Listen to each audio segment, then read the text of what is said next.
Hey, Doc, do you think Ben Simmons can still be a point guard for a championship team like the one you guys want to become? Yeah, David, I don't know that question or the answer to that right now.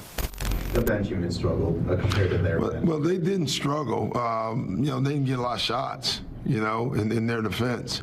I think during that stretch, it was more James, than them. So, it's just a tough night. I got the ball out of bounds. I did like this. Wait, come here. Read the tape. Watch the tape. No, we coming. At the end of the game, we get the ball to you. He got the bigs coming to him. I'm moving out the way like this. Don't come to the ball. You come to the ball. You always come to the ball. Watch the film. Did I do like this though, right? Watch. I saw this, but I was like, come here. But if I come, the big guy was rolling to you. If I back up like that, I'm wide open.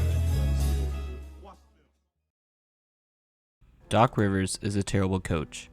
I'm sorry, 76ers or old Clippers fans. It needed to be said. Doc Rivers does not know how to coach a team, and let me tell you why.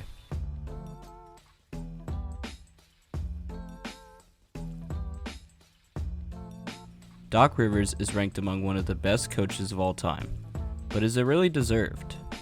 A lot of people point to the Celtics championship for his success, except this is an instance of an assistant coach being better than the head coach. So instead, let's talk about his losses. Doc Rivers is notorious for blowing leads. Do you remember in 2016 when the Warriors blew a 3-1 lead and the world went crazy in the NBA? Well, Doc Rivers has done that as well, 3 times, and is the only coach to have ever done this 2 times or 3 times. 2003 Magic, 2015 Clippers, and 2020 Clippers. On top of that, 2010 Celtics blew a 3-2 lead, and with the 2012 Celtics, another 3-2 lead.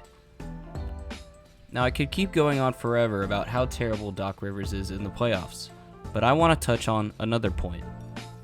My take on Doc Rivers is he doesn't know how to be a coach on a personal level. Even if Doc Rivers lost every game he played, that wouldn't be my main issue with him. Doc Rivers doesn't know how to be a leader, which is a main component of being a coach. Me and Swish Eel discussed before what makes coaches like Popovich great. The game is more than X's and O's. You have to be someone your players look up to. Players love Pop because of his impact on their lives outside of basketball. The problem with Doc Rivers is he does the exact opposite. Anytime Doc Rivers has something bad happen, he looks to shift the blame, which is not what a coach does. A coach's job isn't to save face when asked whose fault it is. Instead, they should be talking about how they're going to fix the problem. Recently, Doc Rivers accused Harden of being the reason for the Pistons' loss. Do you understand how that could look? The man you just traded for, you're already saying isn't good enough. But this isn't the first time. Obviously, we all remember last year, when Doc Rivers said that Ben Simmons couldn't be the point guard on a championship team. Afterwards, we all saw how that unraveled. Now, I'm not saying that Ben Simmons doesn't deserve some of the blame or that he didn't have a role in what occurred. Obviously, he played atrociously. However, as I said, a coach regroups with their troops, not causes mutiny between them. I've talked about this many times before, but it keeps getting ignored. Team chemistry is important, and Doc Rivers' teams are a perfect example of what happens when it goes off the rails. Comments like these cause the locker room to start pointing fingers at each other, which transitions onto the court. Whether players are willing to admit it, this shifts how they look at each other and how they interact, in and out of the game. And again, Doc Rivers has a history of doing this. After Doc Rivers was moved from the Clippers, the organization opened up with similar complaints saying, the organization ultimately determined that the locker room, as currently constructed, lacked the requisite leadership to be a true championship team, according to Jovan Buha from The Athletic. There were also many reports of conflict between Kawhi and Paul George against Rivers, but Doc's history goes even further. Chris Paul reportedly also had some issues with him while under him in LA. Bleacher Report continues in another article saying, Rivers became as prominent a character in the workplace drama as Paul or Griffin or any other member of the roster. and as the authority in charge of managing sensitivities, arbitrating disagreements, Rivers increasingly grew entangled with the rest of the egos. He also went as far as critiquing a player behind his back to another. In Boston, it was even worse, in which Rivers went as far as to fight a player. With Chris Sheridan reporting, Rivers has an intense dislike for Rondo, stemming from a confrontation the two had in a locker room following a Celtics meeting. Rivers apparently tried to fight Rondo after the all-star point guard dropped the F-bomb on him. With Rivers on the Celtics, the team kept having issues, with Ray Allen having conflict with players as well, where Doc Rivers himself even reported were caused by him.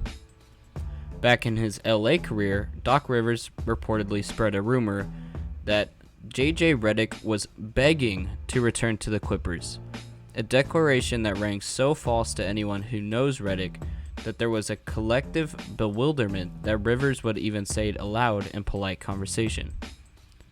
For several of his players, it was further proof Rivers has a willingness to peddle mistruths in an effort to spin perception to his liking.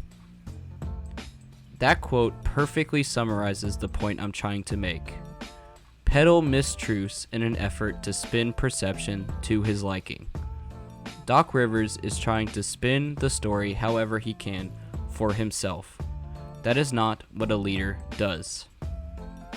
Bleacher Report finishes its article off, summarizing it perfectly again, saying, Doc Rivers might not, in fact, be the ideal coach for a team of strong veteran personalities.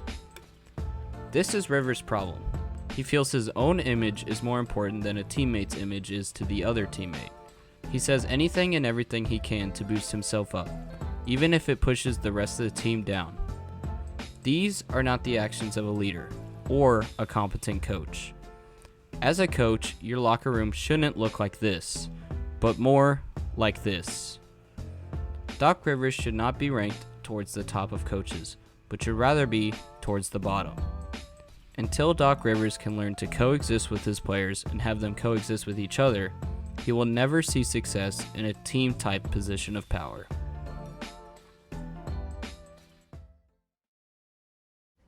This is not okay. This needs to stop now. Hold up. Wait a minute. Something